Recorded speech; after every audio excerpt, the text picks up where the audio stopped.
যে বাংলাদেশটা গড়তে চাচ্ছি সেই বাংলাদেশটা হচ্ছে রসুনের কুয়ার মতো। আমরা হয়তো সবাই আলাদা আলাদা কাজ করব, আলাদা আলাদা ডিপার্টমেন্ট থাকবে, কিন্তু সবটা মিলে একটা ফল হবে।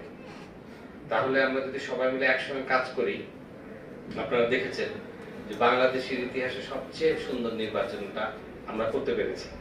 জনগণ কিন্তু আমাদের উপর বিশ্বাস হারিয়ে ফেলেছিল যে এরা আসলে মানে বেইমানি করে। আমাদের সেই বিশ্বাসটা কিন্তু কাজে প্রমাণ করে দিয়ে জনগণের এই মানে বিশ্বাসটাকে ভাঙতে হয়েছে। তাদের বিশ্বাসটাকে আমাদের উপর ফেরানো খুব জরুরি। জনগণ সরকারের কোন দপ্তরে আসতে চায় না, তারা আমাদেরকে ঘৃণা করে, কারণ আমরা তাদেরকে কষ্ট দিই। তো আমরা যদি আমাদের অ্যাটিটিউডটা চেঞ্জ করি আর আমরা সবাই মিলে যদি কাজ করি, আমাদের সঙ্গে আসলে কেউ দাঁড়াতে পারবে না। কোনো মাদক ব্যবসায়ী, কোনো দখলদার, কোনো সন্ত্রাসী কেউ আমাদের সাথে পারবে না, যদি শুধুমাত্র আমরা সবাই মিলে একসঙ্গে কাজ করি আর জনগণের ওই ট্রাস্টটা অর্জন করতে পারি যে আমরা আসলে সেবা দিই, আমরা আগের মতো আর নাই। তো সেটা আমরা চেষ্টা করব।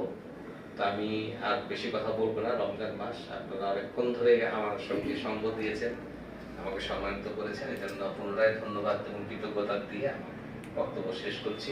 আর উপজেলা পরিষদগুলো আমার সবসময় ভালো লাগে, আমি সব উপজেলায় গিয়ে বলি, এখানে যে পরিবেশটা আপনি পাবেন, এই পরিবেশটা কিন্তু আপনি জেলা পর্যায়ে পাবেন না, বিভাগীয় পর্যায়ে তো নাই, আর ঢাকায় গেলে তো হারাই যাবেন রাজধানীতে গেলে। তো সবচেয়ে সুন্দর চাকরির জায়গাটা হচ্ছে কিন্তু উপজেলা পরিষদ।